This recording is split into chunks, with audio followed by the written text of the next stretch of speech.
morning. It is the 15th day of April, tax day 2021. Big day if you're going to be in the IRS, right? And this one is going to be a little bit different than other videos that I've done. It's a training video, and this is not a training or a tactics channel. There's all kinds of people who do that. But I've seen a video that was recently put out by someone who doesn't have a lot of, as far as I can see, it's a video he did on his own on the dangers that are posed by an unrestrained subject who's been removed from a vehicle, let's say for a felony stop.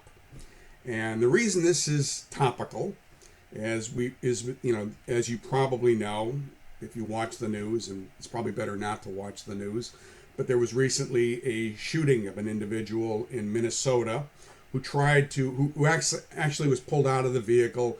He resisted being handcuffed. He got back into the vehicle.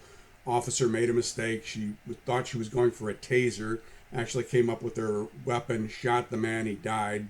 Now the point of this is, again, she should have known the difference between her taser and her weapon. But the dangers of not restraining a subject immediately after pulling them out of a vehicle, if they are wanted on a felony or it's a felony type arrest, why would you not ever want them to go back into the vehicle? Because that's where they have weapons concealed. Okay, that's where they have weapons concealed. The video that you're about to see, and it's a very good video. It's much better than anything I've seen put out by police departments or the DEA. It was an amateur video. It's on YouTube. I don't know why the guy did it or what his background is, but it's a great video. I'm going to put the link to his channel, which only has a couple of subscribers on it, in the video. And I'm also going to put a link to an event that he references, and that is the fatal shooting of a Tulsa police officer and the critical wounding of another by a suspect who wouldn't get out of a vehicle. And in both cases, in that case, the individual was tased, he was sprayed, he fought through that, he got back in his car, got a weapon, killed one officer, wounded another. Those links will be in the comments section. But again, it's unusual, to see that something of that this quality as a training video. So let's take a look at this. Okay, the video comes from his name is Guitrich. He's got 8 subscribers. I'm going to put a link to his channel in there, but it's a very, very good training video. So let's take a look at it.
From the ready gun.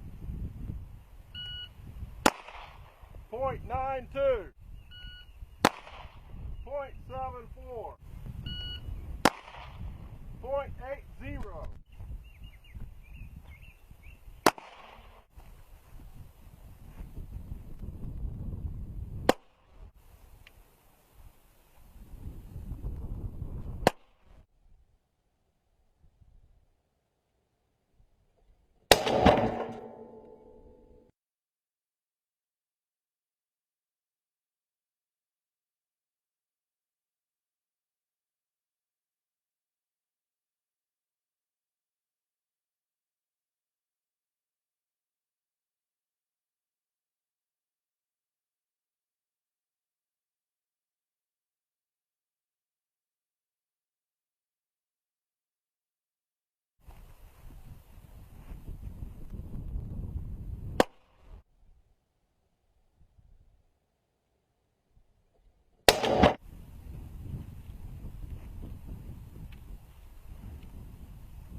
And the purpose of this video, again, it's not to, I'm going to put the link on for the officer who has lost his life.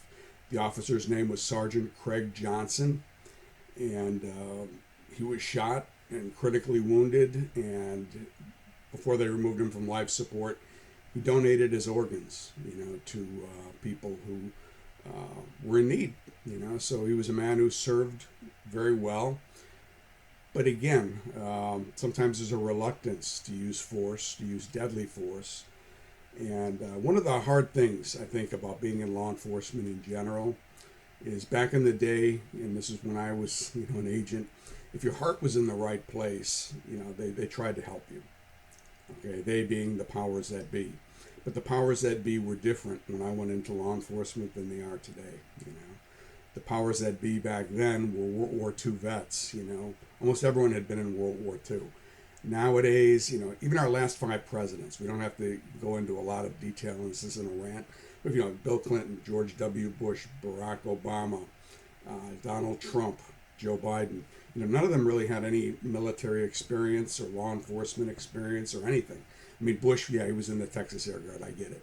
But, they're from a different class of people. They're people who went to highfalutin universities, and they're not the same as, probably have never been in a street fight, And unfortunately, they're in a position, and people who are elevated to higher government posts, they're in positions where they speak about that which they do not know, and they do it very quickly and without apology. So this is in Sergeant Johnson's memory. Say a prayer, if you're a Catholic, for the repose of his soul, for his family, because his family is left without a provider. And as to the young man who was involved, there were 2 young men who were been charged as a result. One received 24 years. He was the accessory. And the other one, I won't say his name, he's facing the capital punishment right now. So again, this video is so that Sergeant Johnson's sacrifice is not in vain. Okay? Thank you. God bless.